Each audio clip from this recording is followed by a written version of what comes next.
Selamat datang di channel Saham Cuan, tempat kita belajar memahami saham, bukan sekedar ikut-ikutan.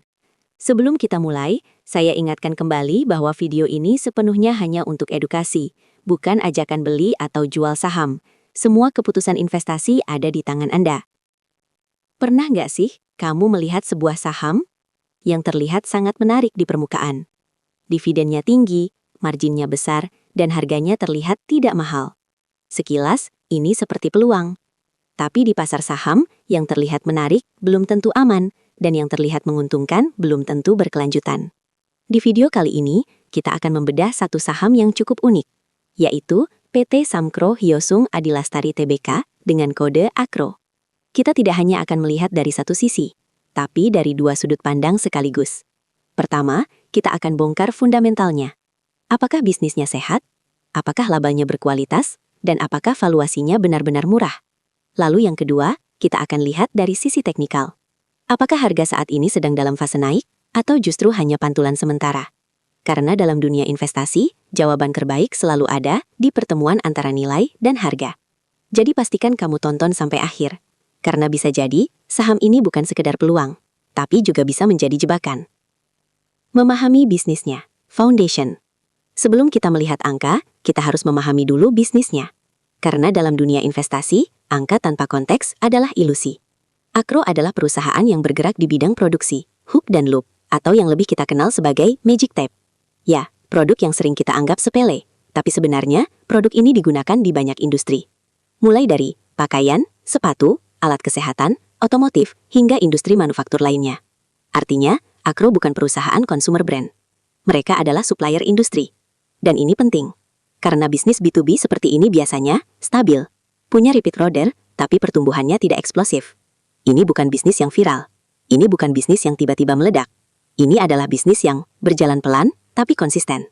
Namun, justru karena itu, kita harus lebih teliti melihat efisiensi dan kualitas operasionalnya. Struktur pemegang saham, kontrol dan risk. Sekarang kita masuk ke bagian yang sering diabaikan, yaitu siapa yang mengendalikan perusahaan ini. AKRO memiliki struktur kepemilikan yang sangat terkonsentrasi. Sekitar 78% saham dikuasai oleh satu pihak, yaitu Chung Tai-sung. Dan jika kita lihat secara keseluruhan, lebih dari 85% saham dikuasai oleh investor asing, khususnya dari Korea. Sementara publik hanya memegang sekitar 21%. Apa artinya ini? Artinya, kontrol perusahaan ini sangat terpusat. Keputusan strategis, arah bisnis, bahkan kebijakan dividen, sangat bergantung pada pemegang saham mayoritas. Dan bagi investor retail, ini adalah pedang bermata dua. Di satu sisi, manajemen bisa lebih cepat mengambil keputusan. Tapi di sisi lain, risiko governance meningkat. Karena tidak ada keseimbangan kekuatan. Dan satu lagi, likuiditas saham bisa menjadi terbatas. Yang artinya, harga bisa bergerak tidak wajar dan sulit keluar di saat yang salah. Profitabilitas, ilusi atau real. Sekarang kita masuk ke bagian yang paling menarik, yaitu profitabilitas. Dan di sini, AKRO terlihat sangat mengesankan. Gross profit margin, hampir 50%. Operating margin, sekitar 29%. Net profit margin, 16%. Untuk perusahaan manufaktur, ini sangat tinggi. Ini bahkan bisa dibilang luar biasa. Tapi, di dunia investasi, kita tidak boleh berhenti di permukaan. Kita harus bertanya, apakah profit itu benar-benar berkualitas? Mari kita lihat returnnya. ROE hanya 5,5%. ROA hanya 4,3%. ROIC hanya sekitar 4%. Dan disinilah masalahnya. Margin tinggi, tapi return rendah. Ini seperti toko yang menjual barang mahal, tapi sepi pembeli. Artinya, perusahaan ini tidak efisien dalam menggunakan asetnya. Mereka bisa menghasilkan margin, tapi tidak bisa memutar bisnis dengan cepat. Dan dalam jangka panjang, ini adalah masalah serius. Efisiensi, masalah tersembunyi. Sekarang kita masuk ke bagian yang sering menjadi pembunuh diam-diam, yaitu efisiensi operasional.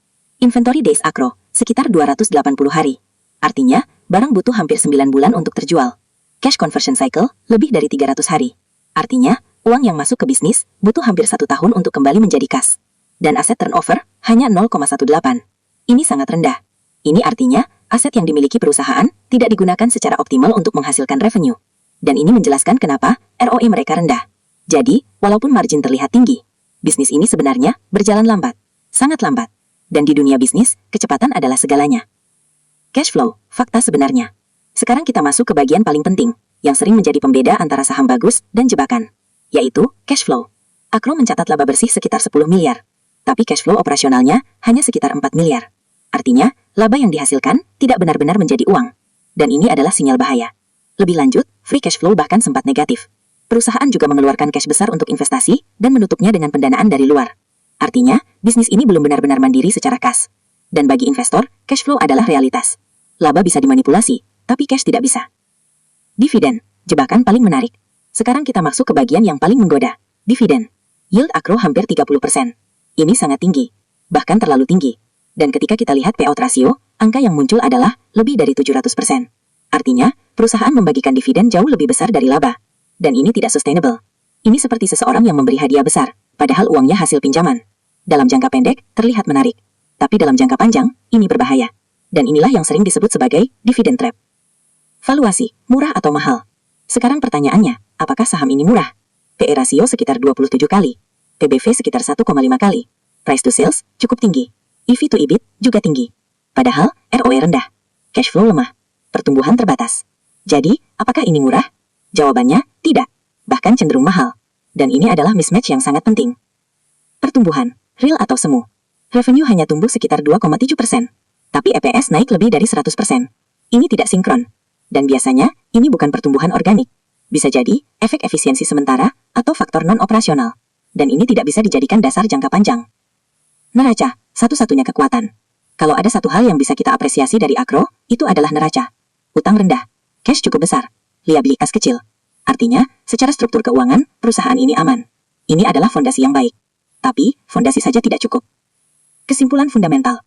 Jadi, Akro adalah saham yang terlihat bagus di permukaan. Margin tinggi, dividen besar, utang rendah. Tapi di balik itu, ada banyak hal yang perlu diwaspadai. Cash flow lemah, efisiensi rendah, return kecil, valuasi mahal, dan yang paling penting, kualitas laba yang dipertanyakan. Analisa teknikal Akro. Struktur tren, big picture. Dari data harga, 52 week high 128, 52 week low 54. Return 3 bulan, minus 28%. Return YTD, minus 10%. Return 1 bulan, plus 20%. Kesimpulan awal, tren besar masih turun, downtrend. Kenaikan 1 bulan terakhir, rebound, bukan reversal. Artinya, harga sedang naik, tapi belum tentu berubah arah. Identifikasi tren dan struktur harga. Ciri-ciri yang terlihat, harga sebelumnya turun tajam dari area atas, membentuk lower high dan lower low. Sekarang terjadi pantulan, bounce. Ini biasanya disebut bear market rally atau dead cat bounce. Artinya, belum ada konfirmasi perubahan tren. Area support dan resistance kunci. Support, area kuat, 54-60. Ini adalah area bawah 52 week. Jika tembus, potensi lanjut turun, breakdown. Resistance, area dekat, 90-100. Area kuat, 110-128. Ini zona supply besar, banyak yang nyangkut. Artinya, setiap kenaikan ke area ini berpotensi ditekan jual.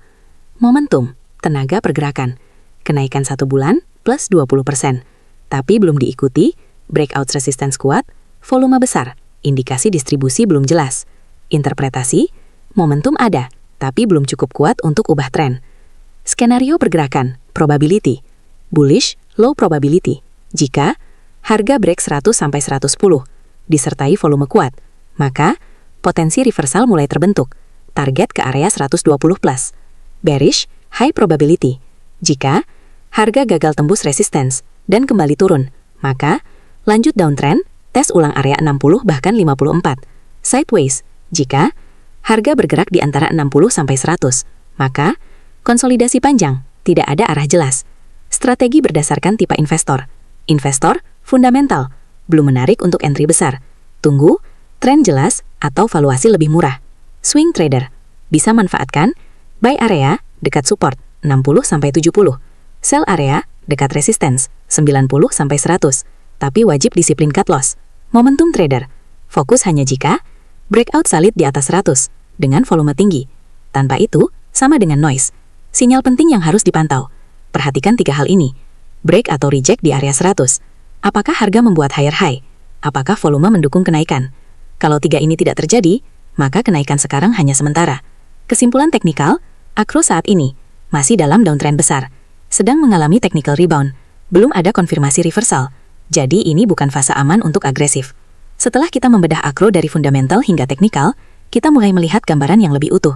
Di satu sisi, perusahaan ini terlihat menarik, margin tinggi, neraca cukup sehat, dan dividen yang terlihat menggiurkan.